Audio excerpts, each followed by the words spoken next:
All right, we're going to start. So the first thing I will start by showing you all is the OCR.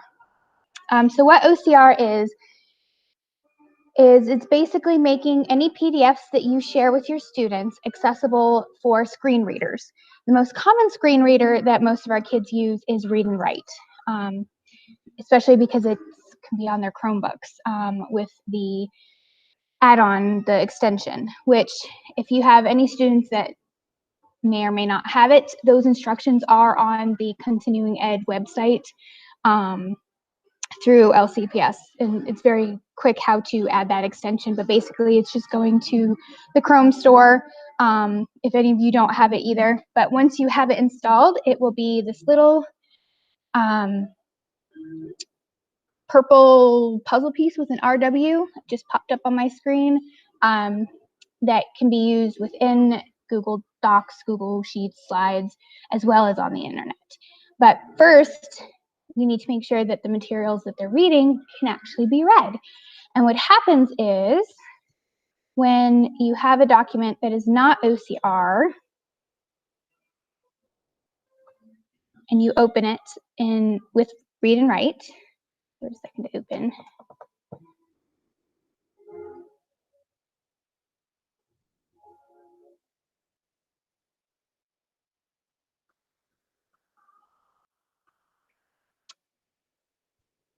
You will probably you may not get a blank page. Usually you get something on here, but you'll get something at the top that says, we can't find any text in this document. It may not have been scanned using OCR. Sometimes it will show the text and you have to use a different feature to read the document.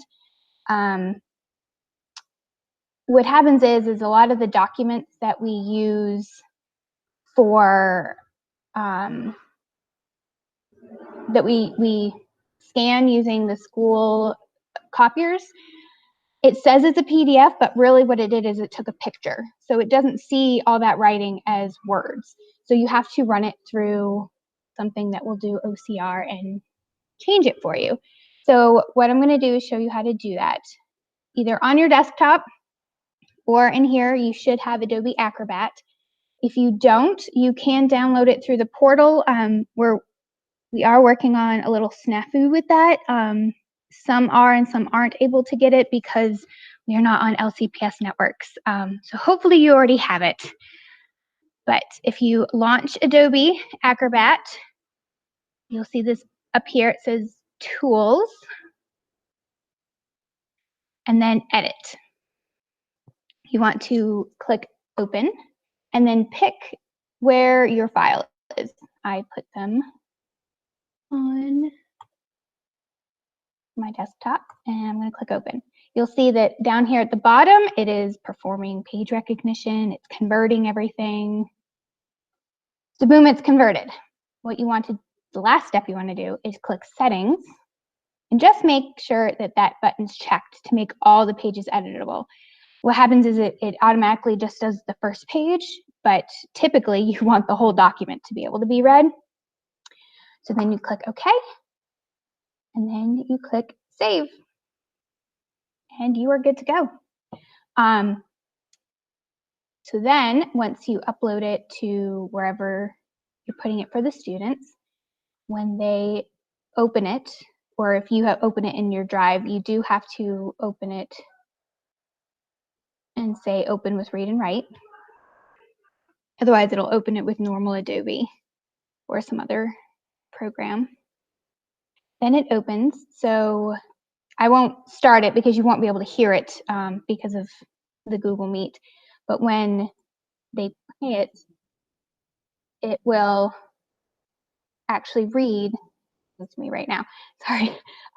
It actually will pull it up and will read the document now. It is now translated everything that was in that document into actual words for people to hear with Read Write. Are there any questions about that?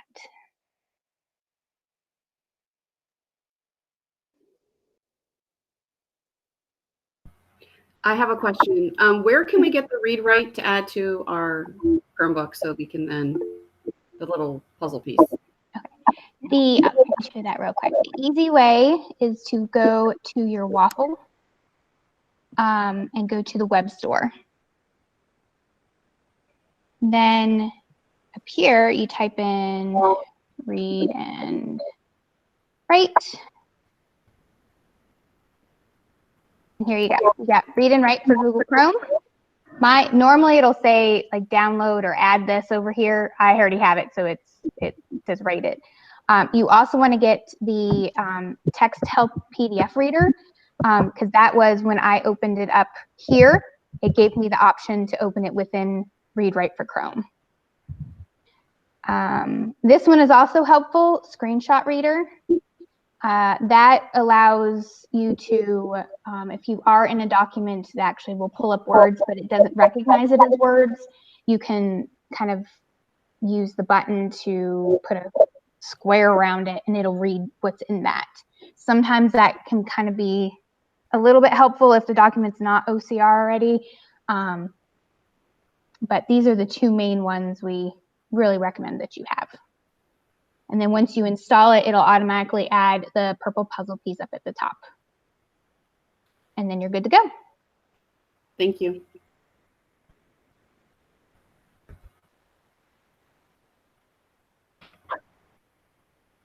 Any other questions?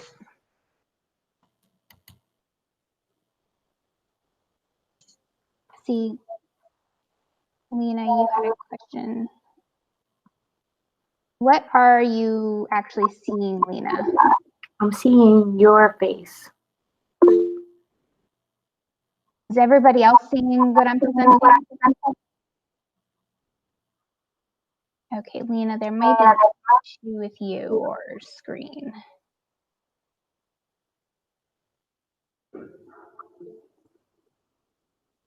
Yeah, because I'm not sure how to troubleshoot that. Yeah, I would try exiting it out and coming back in and seeing if that works. Okay, thanks. Okay, since just showed you how to get read write, let's go over a couple of things with read write. And what did I want to open? So actually we'll show you within the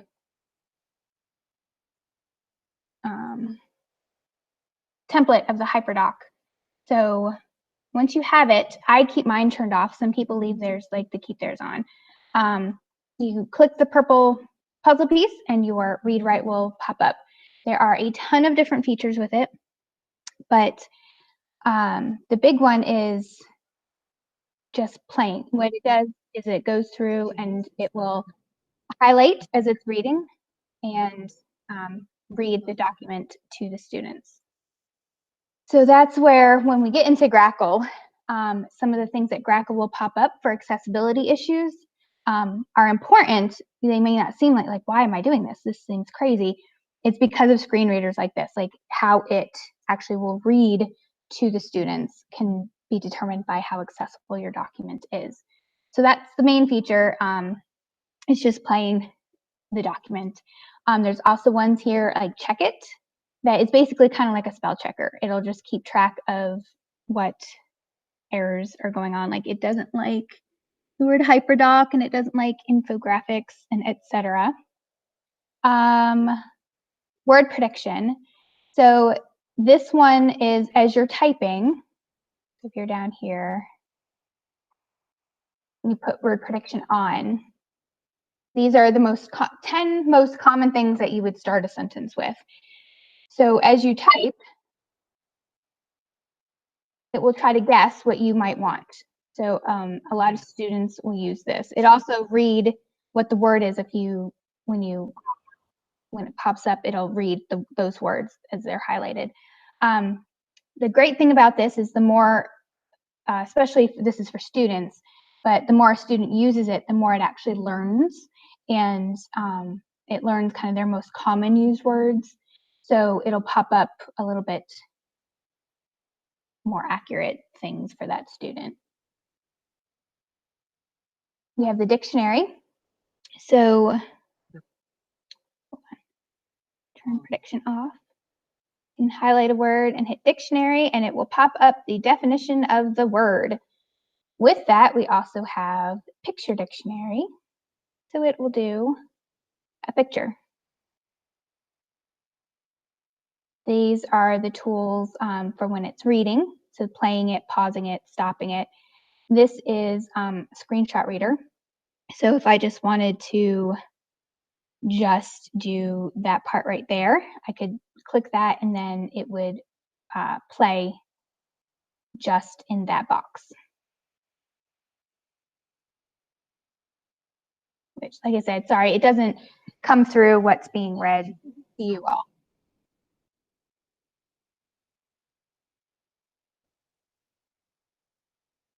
All right, 1 second.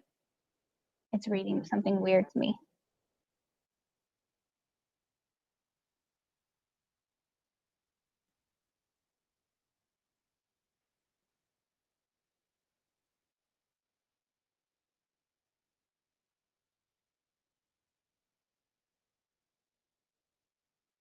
Okay.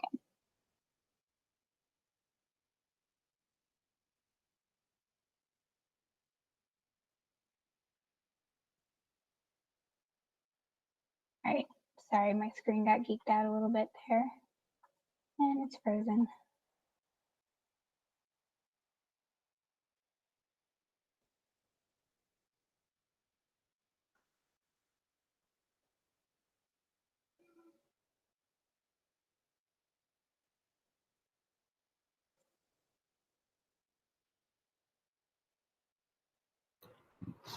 Jane, this is Marnie. Real quick, while you're Yeah. trying to figure that out.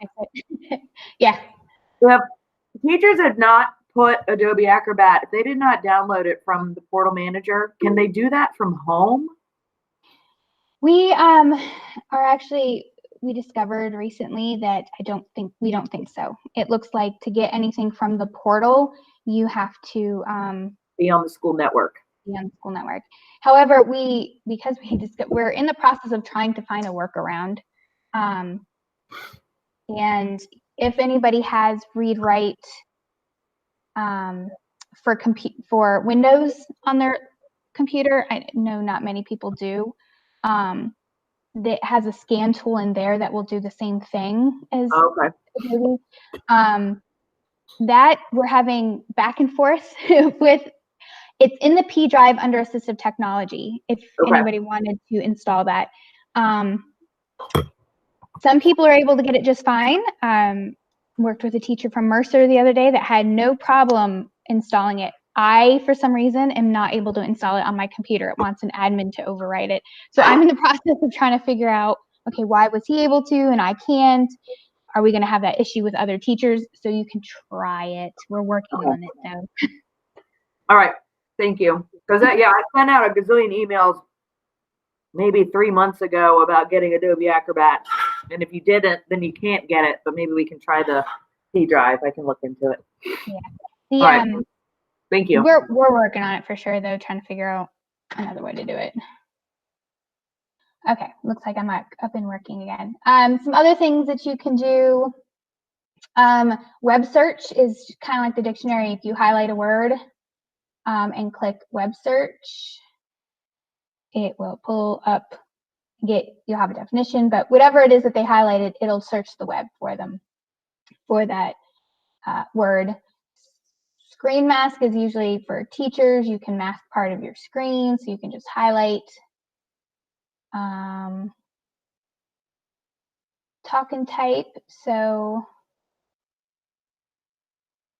I don't know if it gets a little wonky when you're presenting, but this is where a student can talk and it will put what they're saying into the document or what you're saying. It's not 100%. It doesn't do grammar. You have to actually tell it insert period. See, and it's not perfect because it puts in the insert or new line. Yeah, it's not exactly. So they still need to have some grammar skills or something they can work on trying to add that in, but it will put in what they're speaking. There is a translator tool, and if you go to options, there are a bunch of different voices that you can pick for how it reads. It has, you can have it choose to continuously read, speak one word at a time, speak each sentence. You can have it pick what language you want, what language for translation, all through the options over here. There's also these highlighter tools, which I know some of the teachers have used for working with grammar, like, highlight all the nouns yellow.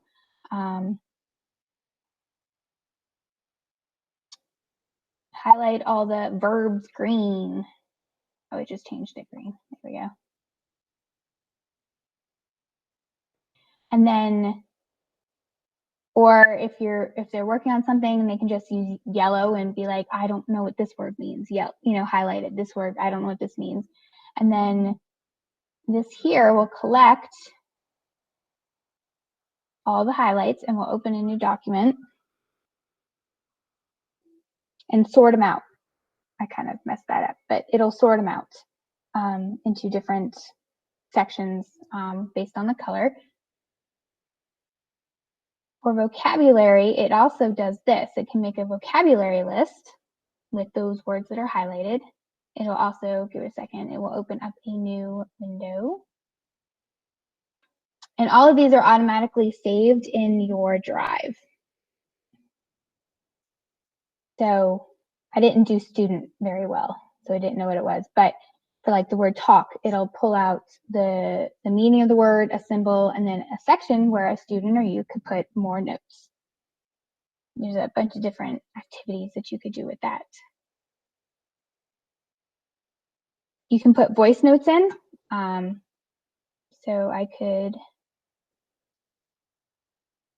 highlight this and then put a voice note in.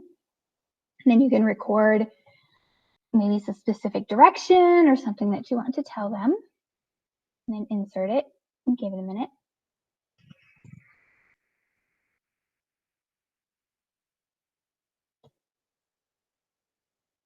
So then attached to the word brown, we'll have a box over on the side that can then play what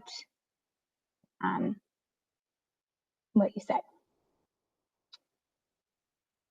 That is pretty much it for Google Docs. Most of these work the same if you're on a web page.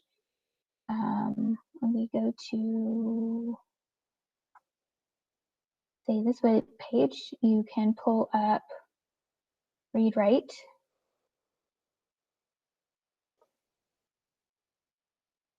Come on. And most of the same tools will still be there. Some of them don't always work quite as seamlessly with web pages because it just depends on how the web page was set up. So when you're thinking about resources and things like that you're sharing out, we really recommend checking out to see if, maybe something you have a student that uses that screen reader feature, that double check that the website at least works with the screen reader. I know a lot of our databases in the library have already worked very well with their own, but not necessarily always with Read Write. So it's just kind of one of the things we're just asking is that everybody checks that kind of stuff out to see how things are running with the screen readers and captions and things like that to make sure that they're accessible for everybody. Because, like I said, sometimes these web pages are a little wonky and are not always set up the best. Does anybody have any questions about Read and Write?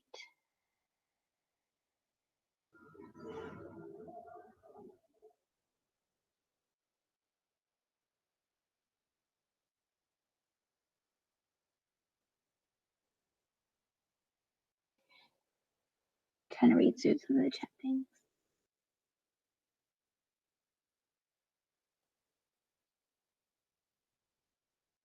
Google Forms. No, it should work fine because it's part of the Google platform and everything. It'll automatically, you don't have to set it up. As long as they have Read Write and just turn Read Write on, it should work.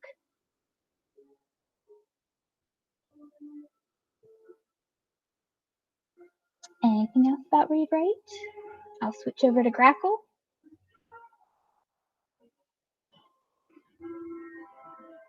Okay, so I'll switch over to Grackle. This one is probably a little bit newer for people because I'm not sure how long we've had it, but it's not as commonly known as perhaps Read and Write is. So you already have Grackle. You don't have to do anything. Up in add-ons, you will see it says Grackle Docs. So what Grackle does is it looks over your document. It works for Google Docs, Google Slides, and Google Sheets.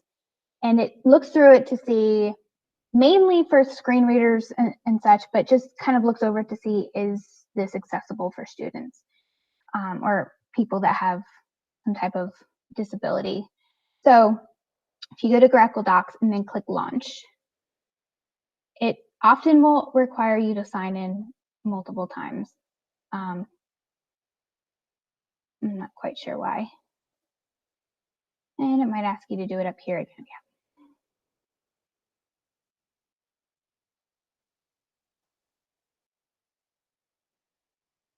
Yeah. Okay. So then what it does is you'll see this whole bar over here. You want to see as many of those lovely green checks as possible. Orange is okay. Red's not good. So red means that that is a major accessibility issue.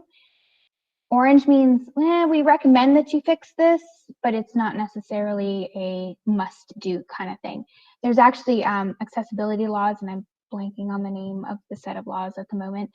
So this kind of follows along with that. Red means it's kind of pinging against what the accessibility laws say should be kind of in place to make things accessible. So the cool thing is about this is as you click through each problem, it will tell you what the problem is and even gives you an option to edit it over here. I will give you a little snafu that we've recently discovered. The templates that were shared with you all, this is one of them. I just this morning copied it to my drive from the website. It's not, as you can see, it's not accessible. But I promise you, when EdTech put them up, they were accessible. Apparently they are in talks with Grackle to find out what's happening. Somehow in the make a copy process, some of these changes that are being made are not sticking. They're not major things. It just means that every time you make a copy, if you use it, make a template, make a copy, you may have to make some of the same things, like fix the same things. We are discovering though that when you make the changes, you can use the bar over here to click edit, and it'll walk you through. Like I could just click use Google Doc name, boom, it's fixed. However, if you actually go over here to what the issue is, which is this lesson title here, it wants me to make that the title. But if you go up here to your normal text and actually call it a title, it will keep that change. So if you make the changes, as many of them as you can within the document here and not use the cheat sheet over here, it will keep your changes. I know that might seem a little confusing, and I can try to explain better later. And then, like I said, if you go through, these apparently all have, our images are already tagged, which is perfect. So here's another big one that comes through, and we don't think about these things, is when the screen reader is reading over things, how does somebody who, say, has a visual impairment and may not be able to see the screen at all or very limited know that there's a flag there? Well, they don't, unless their screen reader will tell them that there's a flag there. But if there's no tag on that photo, then they don't know what that picture is. It may tell them that there's a picture there, but they don't know what that is. These pictures, it's not a big deal. These are not vital to the document itself. It's not important. It's not part of the document that little tag flag there says pink flag, or it's not part of the instruction. So it's considered kind of an artifact. So you can always mark it as an artifact. If there's a bunch of little icons like that that are they're just there for visual appeal, you can mark them as artifacts and not have to put an alternative text tag in. However, if you have a very particular picture of a scene from the Civil War that you want described, then you don't want to mark it as an artifact. You actually want to describe what's happening in the picture. Hopefully that makes sense. But this is where you can do it. It'll locate each picture for you. See how it's moving every time I click a different one, it's moving to a different picture. And then you click tag and it'll pop this up, so then you can actually type in here, and images is not a very good tag. We could put blue chat bubble. Click update, and now it'll tag it with blue chat bubble.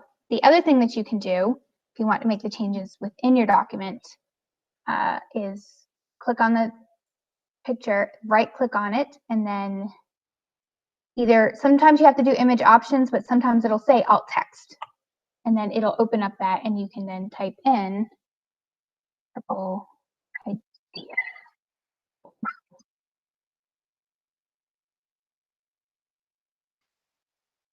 Screen reader's reading, it'll describe what's happening in the picture. Some other ones talk about headings being used. These ones here are orange because they're just recommending that you use actual headings.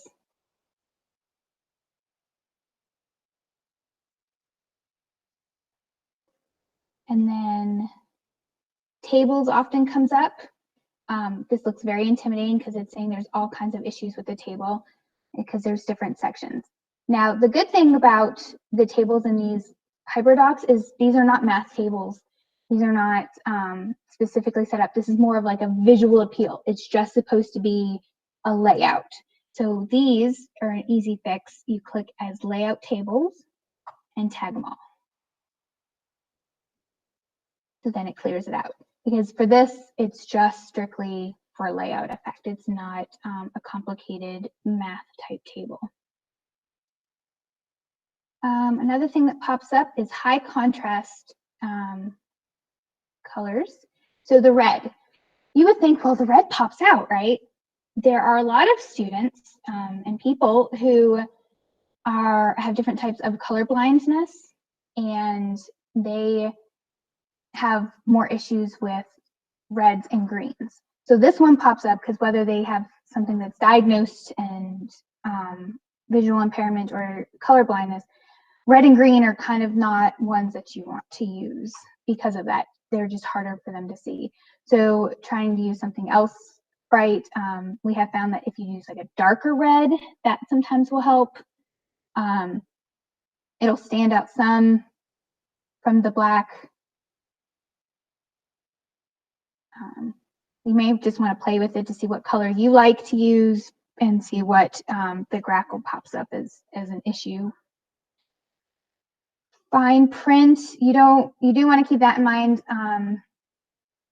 It's popping it because it's size 10/8, which can be difficult for people with visual impairments.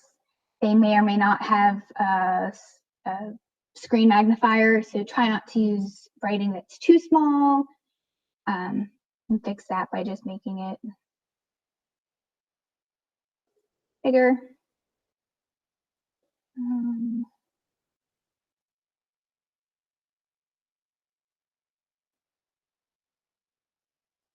That is a title. It'll be okay, we'll fix it. So then when you're all done, you can do a recheck. Hopefully it'll fix most everything. It didn't like something I did. It says it's not been tagged, but it has been tagged. This might be partially because they've been working on trying to fix Grackle.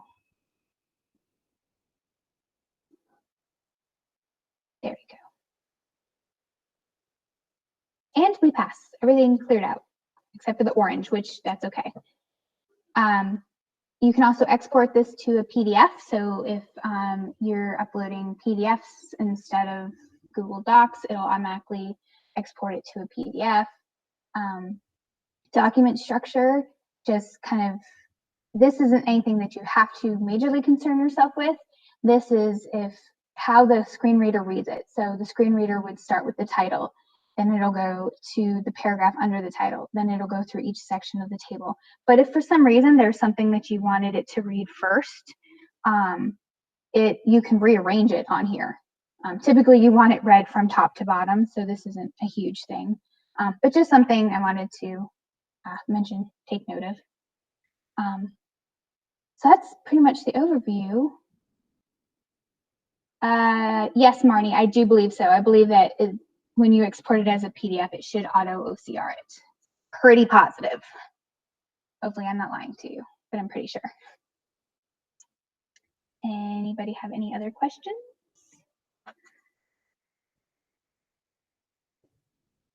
I know this was kind of a lot, kind of like boom, boom, boom, right through each one of them.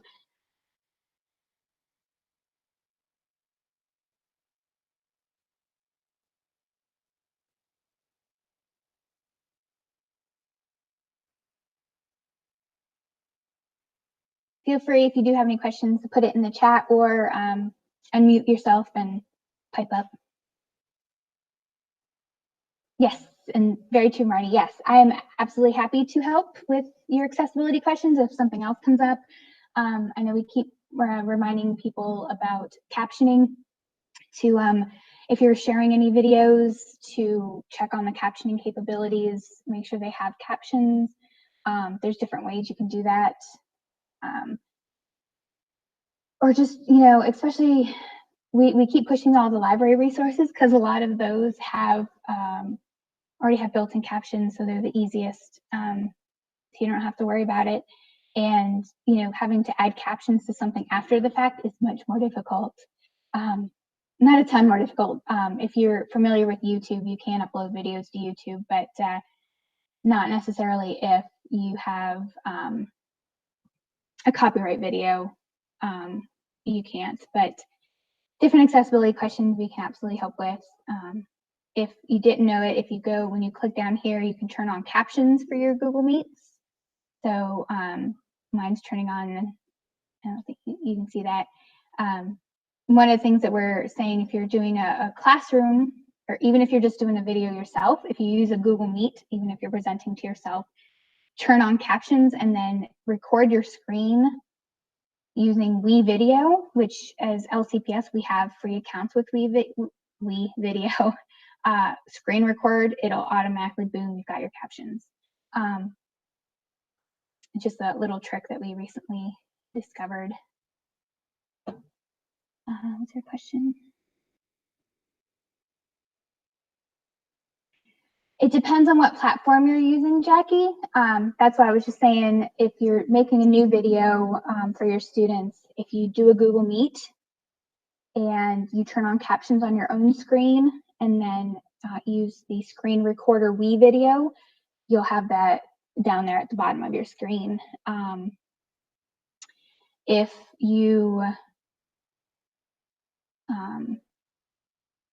you are recording with Apple Clips, say if you're doing a recording with maybe an iPad or phone, Apple Clips will automatically put it in for you.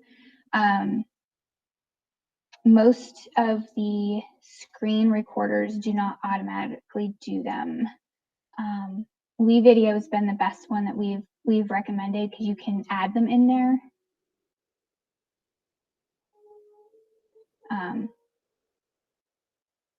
Does that make sense? My YouTubes are restricted. If it's a video that you've done yourself, I'm in the process of messing with it myself to get a little more clarification.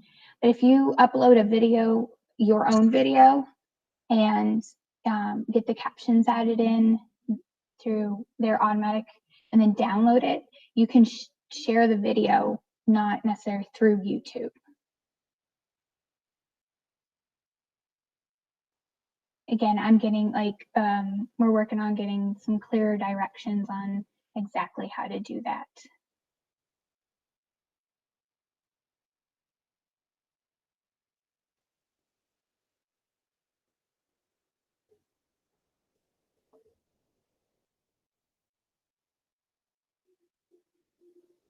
There are also settings within YouTube to change the settings, whether it's restricted or can be open to whoever has the link.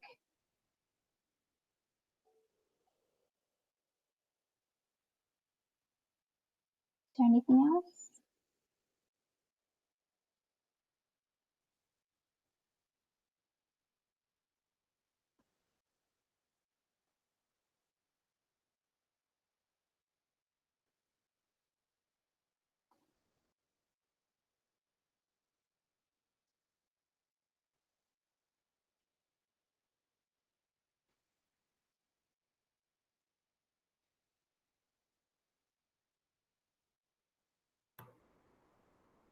Hey, Dawn, unmute, unmute your camera and ask your question. How you got here is a little vague.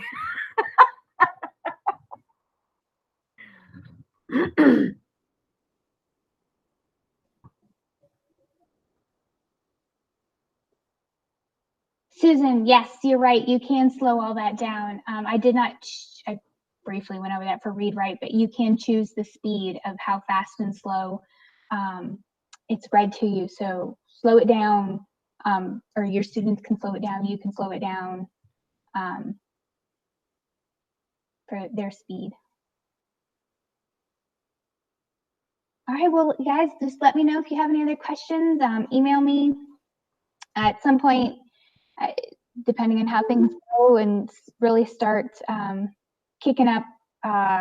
Might set up just like little chats like this if people need to come in and ask questions. I know you guys are mainly just focusing on just getting, review stuff out. So, but we're here if you need help.